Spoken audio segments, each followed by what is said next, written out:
ህልምሽን አጫውቺኝ። ደራሲ ሲድኒ ሺልደን፣ ተርጓሚ ግርማ ኃይለ ሥላሴ፣ ተራኪዎች ኢሳይያስ አስራትና ቤርሳቤ ጌቴ። ህልምሽን አጫውቺኝ።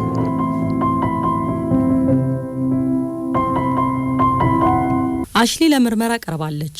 የምክትል አዛዥ ብሌክ ተገሎ መገኘት የመርማሪዎችን አይን በርሷ ላይ እንዲሆን አድርጎታል። በምርመራቸውም አስረጅ የሆኑ የግድያ ምልክቶችንም አግኝተውባታል። አሽሊ የሆነ ሰው እነዚህን ነገሮች አስቀምጦብኛል ብላ ነው የምታምነው። ሴሬና የምክትል አዛዥ ብሌክን መገደል ያመነች አትመስልም። ወንድሟ የጤናዋ ሁኔታ ስላሰጋው ከሕክምና ባለሙያ ጋር አገናኝቷታል። ህልምሽን አጫውቺኝ 13ኛው ክፍል ቀጥሎ ይደመጣል።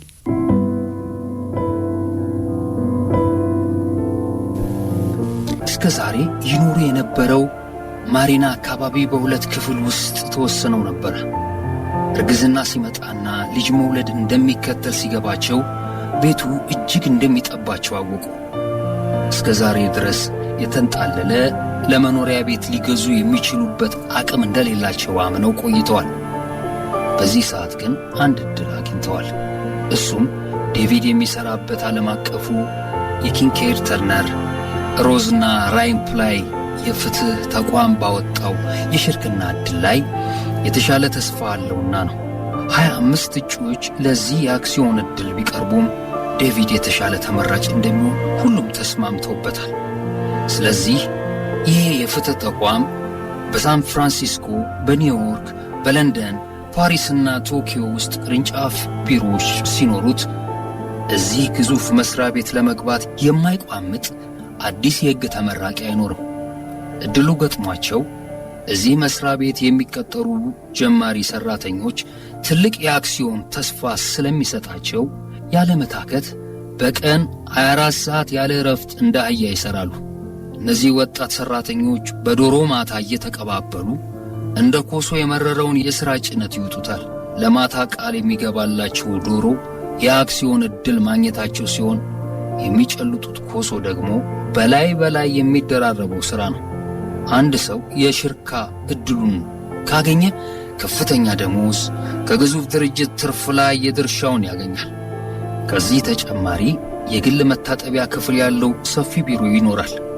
ለታላላቅ ሥራ ከሀገር ወደ ሀገር እየተመላለሱ መመደብም አለ። ዴቪድ የንግድ ሕግ አማካሪና ጠበቃ በመሆን ከኪንኬድ ተርነር ሮዝና ራይፕላይ መስሪያ ቤት ጋር ለ6 ዓመት ሰርቷል። እንደ ማንኛውም ወጣት ሠራተኛ ሁሉ በዚህ የጥቅምና የልፋት ሰርጥ ውስጥ አልፏል። የሥራው ጫና ፋታ የማይሰጥና አስጨናቂ ቢሆንም ዴቪድ ይህን ሁሉ ተወጥቶ የተስፋው ዳቦ የተንጠለጠለበት ስፍራ ደርሷል። ዴቪድና ሳንድራ የመኖሪያ ቤት ደላላውን እንደተለዩ ቀጥታ አንዳንድ ነገሮች ለመግዛት ወደ መደብር ሄዱ። የሕፃናት አልጋ፣ የሕፃናት ጋሪ፣ የሕፃናት ወንበርና የሕፃናት ልብሶችን ጄፍሪ ብለው ለሰየሙት ላልተወለደው ልጃቸው ገዙ። አንዳንድ መጫወቻዎችን እንግዛለት አለ ዴቪድ። ይደርሳል አለች ሳንድራ እየሳቀች። ከዚህ በኋላ ከተማውን እየተዘዋወሩ አዩ። ግራርዴሊያ አደባባይ ባለው ሰው ሰራሽ ፏፏቴ ዙሪያ ተንሸራሽረው ሲያበቁ ለምሳ ወደ አሜሪካን ቢስትሮ ጎራ አሉ። ዛሬ ቅዳሜ ነው። ለሳን ፍራንሲስኮ የሕግ ሰው ግሩም የሆነች ተወዳጅ ቀን። ዴቪድና ሳንድራ የተገናኙት ከ3 ዓመት አስቀድሞ አንድ ትንሽ የራት ግብዣ ላይ ነበር። ዴቪድ ወደ ግብዣው የሄደው ከሚሠራበት መስሪያ ቤት ደንበኛ ልጅ ጋር ነበር። ያኔ ሳንድራ በአንድ የዴቪድ መስሪያ ቤት ተቀናቃኝ ድርጅት ትሠራ ነበር። ሁለቱ ተገናኝተው በሆነ ባልታወቀ ምክንያት ብቻ ዋሽንግተን ውስጥ ፖለቲካውን በተመለከተ በተሰጠው ፍርድ መከራከር ጀመሩ። ክርክራቸው እየጦፈ ሲሄድ አካባቢያቸው ላይ ሌሎች ጠረጴዛዎችን የከበቡ ሰዎች ቀልብ ሳበ። በኋላ ዴቪድም ሆነ ሳንድራ በፖለቲካው ጉዳይ ላይ ሙሉ ትኩረት ሰጥተው እየተከራከሩ እንዳልነበሩ ገብቷቸዋል። ፍላጎታቸው እርስ በርስ በቃላት ዳንስ መውረግረጋቸው ላይ ነበር። በሚቀጥለው ቀን ዴቪድ ለሳንድራ ስልክ ደወለላት። በዚያ የሕግ ውሳኔ ላይ የጀመርነውን ክርክር እንድናጠናቅቀው ፈልጋለሁ አለ ዴቪድ። አስፈላጊም ሆኖ ታይቶኛል። እኔም ሳንድራ ተስማማች። ዛሬ ራት ላይ ልንነጋገርበት አንችልም? ሳንድራ አንገራገረች። ምክንያቱም በዚያ የራት ሰዓት ሌላ ቀጠሮ ስለተቀበለች ነበር። ግን እሺ አለችው። ዛሬ መሆኑ እንደውም ጥሩ ነው። ከዚያች ምሽት ጀምሮ አልተለያዩም። በዓመቱ ደግሞ ትዳር መሰረቱ። ጆሴፍ ኪንኪድ የድርጅቱ ዋነኛ ባለድርሻ የሳምንቱን የመጨረሻ ቀን ከሥራ እረፍት እንዲሆን ፈቀደለት። ዴቪድ ከኪንኪድ፣ ተርነር፣ ሮዛናይፕላይ ድርጅት የሚያገኘው ዓመታዊ ደሞዝ $45,000 ነው። ሳንድራም እዚያው የምትሠራበት የዴቪድ ድርጅት ተጻራሪ የሆነ መሥሪያ ቤት ቆየች። አሁን ከተረገዘው ልጅ ጋር ገቢያቸው ሊንር ነው። ስራዬን ለተወሰነ ወራት ማቆም እፈልጋለሁ አለች ሳንድራ። ልጃችንን ለሞግዚት መስጠት አልፈልግም። ስለዚህ ለልጃችን ስል ስራ ፈትቼ ቤት እውላለሁ። ልጁ ወንድ መሆኑን በምርመራ አረጋግጠዋል። እንደሚሆነው እናድርጋለን አለ ዴቪድ። ድርጅቱ የሰጠው የሽርክና ዕድል ሕይወታቸውን ፈጽሞ ቀይሮታል። ዴቪድ ምንም እንኳን ረጃጅም የሥራ ሰዓታት ሳይታክት የተወጣ ቢሆንም የሽርክና ዕድል በሚሰጥበት ቀን ልታይ ለማለት እንደማይፈልግ ማረጋገጥ ፈልጓል። ሐሙስ ጠዋት ዴቪድ ልብሱን ለባብሶ እንደጨረሰ የቴሌቪዥን ዜና መከታተል ጀመረ። አስተዋዋቂው እየተጣደፈ ሰበር ዜና አለን። አሽሌ ፓተርሰን የታዋቂው ሳን ፍራንሲስኮ ዶክተር ስቲቭ ፓተርሰን ልጅ በተደጋጋሚ ነፍስ ማጥፋት ወንጀል ተጠርጥራ በቁጥጥር ስር ውላለች። ፖሊስና የፌዴራል ወንጀል ምርመራ ቢሮ በጋራ ክትትል። ዴቪድ ድንገት ቆም ብሎ ቴሌቪዥኑ ላይ አፈጠጠ። አንቀጠቀጠው። ባለፈው ምሽት የሳንት ክላራ አካባቢ ፖሊስ መኮንን ዳውሊንግ እንደገለጹት አሽሌ ፓተርሰን ጭካኔ በተሞላበት ተከታታይ ግድያ ብልት በመቁረጥ ተጠርጥራ በቁጥጥር ስር ውላለች። መኮንን ዳውሊንግ ለጋዜጠኞች እንዳረጋገጡት ተፈላጊውን ሰው ስለመያዛችን ምንም አንጠራጠርም። መረጃችን ከዚህ ችግር የሚታደገን ፍጹም እርግጠኛ ነው። ዶክተር ስቲቨን ፓተርሰን ሲል ዴቪድ አሰበ። ገና የ21 ዓመት ልጅ ሳለ የሕግ ትምህርቱን እንደጀመረ ነበር ከትምህርት ቤት ወደ ቤት ከሚመላለስባቸው አያሌ ቀናት በአንድ ዕለት እናቱ ወለል ላይ ተዘርግታና ራሷን ስታ አገኛት። የአደጋ ድረሱልኝ ጥሪ በ911 ደወለ። አምቡላንስ መጥቶ እናቱን ወደ ሳን ፍራንሲስኮ መታሰቢያ ሆስፒታል ወሰዳት። ዴቪድ እንግዳ መቀበያ ክፍል ውስጥ ሆኖ የእናቱን ዶክተር መጥቶ እስኪያናገረው ይጠብቅ ነበር። ደና የምትሆን ይመስሎታል? ዶክተሩ እንደ ማንገራገር ብሎ አሉ ከሚባሉ የልብ ሐኪሞች ውስጥ የሚመደበው ዶክተራችን መርምሯቸዋል። የልባቸው ልብ ማመላለሻ አንዱ ክፍል ስራውን አቁሟል አለው። ምን ማለት ነው? ዴቪድ ጠየቀ። ምንም ልናደርግላቸው የማንችል መሆኑ ላይ ፍራቻ አለኝ። ስራውን ያቆመውን ክፍል በሰው ሰራሽ ቫልቭ እንዳንተካው እናትህ አቅም የላቸውም። መለስተኛ ቀዶ ጥገና ደግሞ አዲስና አደገኛ ነው። ዴቪድ ራሱን ሊስት ደረሰ። ለምን ያህል ጊዜ ትቆያ? ጥቂት ጊዜ ነው ያላት፣ ምናልባት 1 ሳምንት። በጣም አዝናለሁ። ዴቪድ ክው ብሎ ቀረ። ሊረዳት የሚችል ሰው የለም? አይመስለኝም። እሷን ሊረዳት የሚችለው ብቸኛ ሰው ዶክተር ስቲቨን ፓተርሰን ነው። እሱም ስራ ስለሚበዛበት። ማነው ስቲቭ ፓተርሰን? ዶክተር ፓተርሰን በልብ ቀዶ ጥገና እጅግ የታወቀና የተከበረ ሐኪም ነው። ነገር ግን በፕሮግራም ስለሚሰራና ለምርምሩ ብዙም ጊዜ ስለሚሰጥ እንደው እሱን ለማግኘት እድል የለም። ዴቪድ እየተጣደፈ ሄደ። እዚያው ሆስፒታል ውስጥ አንዱ ጥግ ላይ ባለ የሕዝብ ስልክ ወደ ዶክተር ፓተርሰን ቢሮ ደወለ። ዶክተር ፓተርሰን ጋር ቀጠሮ እንዲያዝልኝ ይፈልግ ነበረ። ለእናቴ ነበር። እሷ በጣም አዝናለሁ። አዲስ ቀጠሮ አንቀበልም። ወረፋ ሊደርስ የሚችለው የዛሬ 6 ወር ነው። እስከ 6 ወር አትቆይም እንዴ? አዝናለሁ። ምንም ልረዳዎት። ዴቪድ ስልኩን ጥርቅም አድርጎ ዘጋው። በሚቀጥለው ቀን ዴቪድ ዶክተር ፓተርሰን ቢሮ ሄደ። እንግዳ መቀበያ ክፍሉ ተጣቦ ነበር። ዴቪድ ወደ ጸሐፊዋ ተጠግቶ ዶክተር ፓተርሰንን ለማነጋገር ቀጠሮ መያዝ እፈልግ ነበር። እናቴ በጣም ታማለችና ቀና ብላ አይታው ትላንት ደውለህ ነበር አይደል? አለችው። አዎ ነግሬህ ነበር። ቀጠሮ አልያዝክም። በዛሬ ቀን እንድትመጣ የሚያደርግ ወረፋ አልተያዘልህም። እጠብቃለሁ አለ ዴቪድ ላለመሄድ ቆርጦ። እዚህ መቆየት አትችልም ዶክተር። ዴቪድ ተቀመጠ። ብዙ ሰዎች እየተጠሩ ወደ ዶክተሩ ክፍል ሲገቡ ተመለከተ። በመጨረሻ ብቻውን ቀረ። 12 ሰዓት ላይ ጸሐፊዋ እዚህ መቆየትህ ዋጋ የለውም፣ ዶክተር ፓተርሰን ወደ ቤታቸው ሄደዋል አለችው። የዛን ቀን ማታ እናቱን ለመጠየቅ ሄደ። ልዩ እንክብካቤ የሚደረግለት ክፍል ነበረች። ከ1 ደቂቃ በላይ መቆየት አትችልም ስትል አስጠነቀቀችው። በጣም ደክማለች። ዴቪድ ወደ ክፍሉ ዘለቀ። አይኖቹ በእንባ ተሞሉ። እናቱ የተለያዩ የላስቲክ ቱቦዎች ተቀጥለውላታል። መተንፈሻው ከአፍንጫዋ ጋር ተገናኝቷል።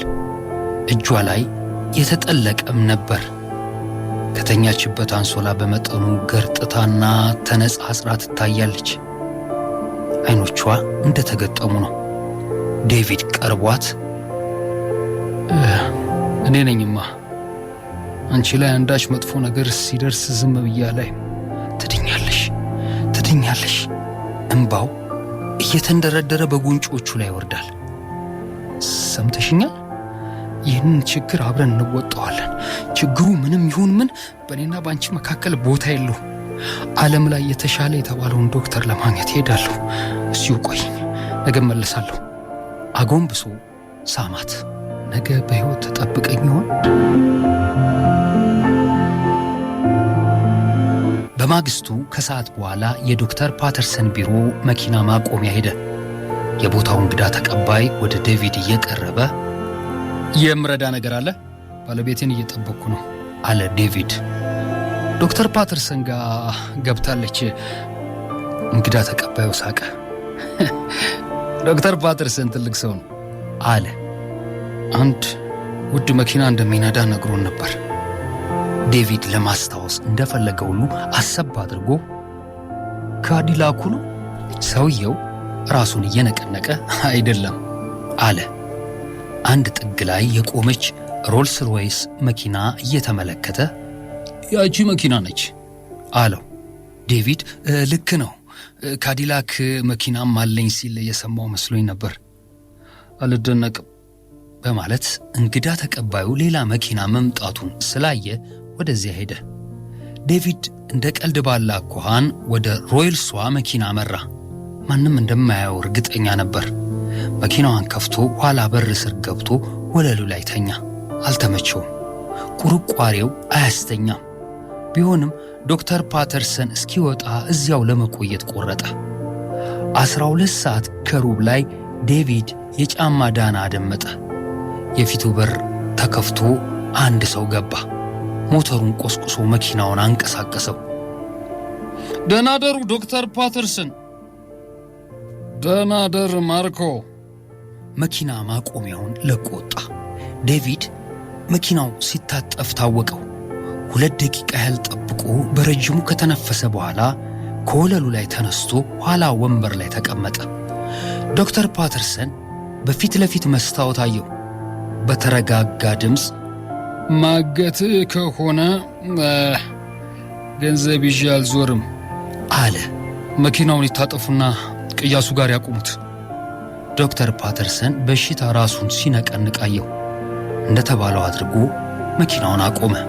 የያዝኩትን ብር ልሰጥህ እችላለሁ አለ ዶክተር ፓተርሰን። መኪናውንም ውሰድ፣ ምንም አይነት ሁከት አያስፈልግም። ካስፈለገ ዴቪድ ወደፊት ወንበር ተጠግቶ ለዝርፊያ አልመጣሁም፣ መኪናውንም አልፈልግም አለ። ዶክተር ግራ በመጋባት አየው። ታዲያ ምንድን ነው የምትፈልገው? ስሜ ሲንገር ነው። እናቴ በሞት አፋፍ ላይ ትገኛለች። እንድታድኑልኝ እፈልጋለሁ። ዶክተር ፓተርሰን ፊት ላይ ግልግልና እፎይታ ታየ። በቦታው ንዴት ተተካ። ታዲያ ቀጠሮ ይዞ እርሶን ለማነጋገር ጊዜ የለም። ዴቪድ ተርበተበተ። እናቴ መሞቷ ነው። አይኔ እያየ እንደዛ ሲሆን ደግሞ ዝም ብዬ አላይም። ራሱን ለመቆጣጠር ታገለ። እባክዎ ሌሎች ዶክተሮች እርሶ ብቸኛ ተስፋችን እንደሆኑ ነግረውኛል። ዶክተር ፓተርሰን አሁንም እንደተረበሸ በሚያሳብቅ ሁኔታ ያየዋል። ህመሟ ምንድን ነው? ልቧ ነው። ልቧ ደም የሚረጭ አንድ ክፍል የልቧ ክፍል አቁሟል። ዶክተሮቹ ኦፕራሲዮን ለማድረግ ፈርተዋል። ስለዚህ የመጨረሻው የመዳን ተስፋ እርሶ መሆኑን ነግረውኛል። ዶክተር ፓተርሰን ራሱን ነቀነቀ። የሥራ ፕሮግራም ያለኝ ለእርሶ የሥራ ፕሮግራም እንዴት ግድል ሊሰጠኝ ይችላል? እናቴ እኮ ናት። ማዳን አለቦት። እዚህ ምድር ላይ ያለችኝ እሷ ብቻ ናት። ረጅም ጸጥታ ሆነ። ዴቪድ ያለበት እንደተቀመጠ ነው። አይኖቹን እንደተጨፈኑ ነው። በመጨረሻ የዶክተር ፓተርሰን ድምፅ ተሰማ። ቃል ልገባልህ አልችልም፣ ግን አያታለሁ። የት ናት? ዴቪድ ተመለከተው። ሳን ፍራንሲስኮ መታሰቢያ ሆስፒታል ልዩ እንክብካቤ የሚያስፈልገው ክፍል ውስጥ ነች። ነገ እዚያው ከጠዋቱ 2 ሰዓት እንገናኝ። ዴቪድ ለመናገር አዳግቶት ነበር። እኔ አላውቅም። እንዴት አስታውስ። ቃል አልገባሁልህም። በማስፈራራት የመጣህበትን መንገድ አልወደድኩትም። ለሌላው ቀን ስልክ ተጠቀም። ዴቪድ ግትር እንዳለ ተቀመጠ። ዶክተር ፓተርሰን ተመለከተው። ሌላ ምን ቀረህ? ሌላም ችግር አለ? በእውነት ገንዘብ የለኝም። እኔ ሕግ የማጠና ተማሪ ነኝ። ወደፊት እዚሁ ያልፍልኛል ብዬ እየተማርኩ ነው። ዶክተር ፓተርሰን እየተመለከተው ነው። ዴቪድ በስሜት እንደተዋጠ ንግግሩን ቀጠለ። ወደፊት የምከፍልበትን መንገድ እንደምፈልግ እምልሎታለሁ። ዕድሜን በሙሉ ይወስድ ይሆናል፣ ግን አንድ ቀን ዋጋዎትን ከፍዬዎት እንደማይ እርግጠኛ ነኝ። በጣም ውድ እንደሆነ አውቃለሁ። ሆኖም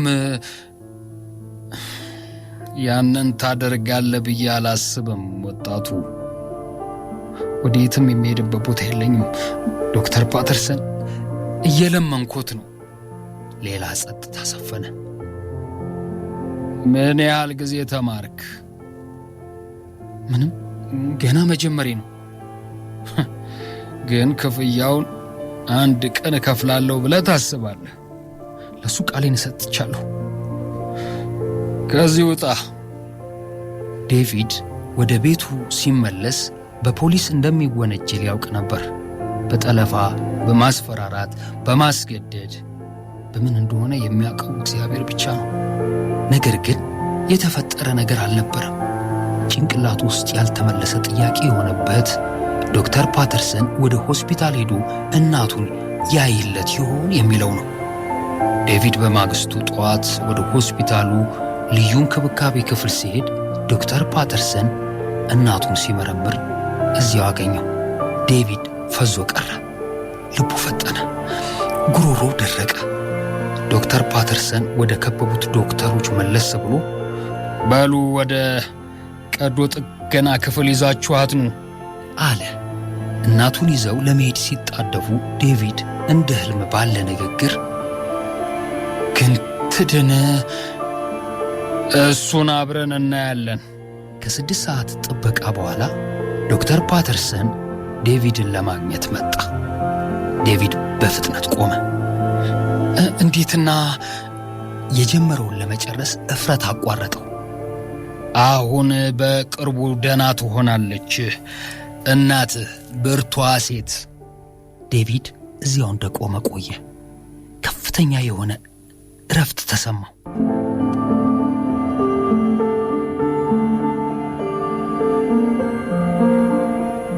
ህልምሽን አጫውቺኝ።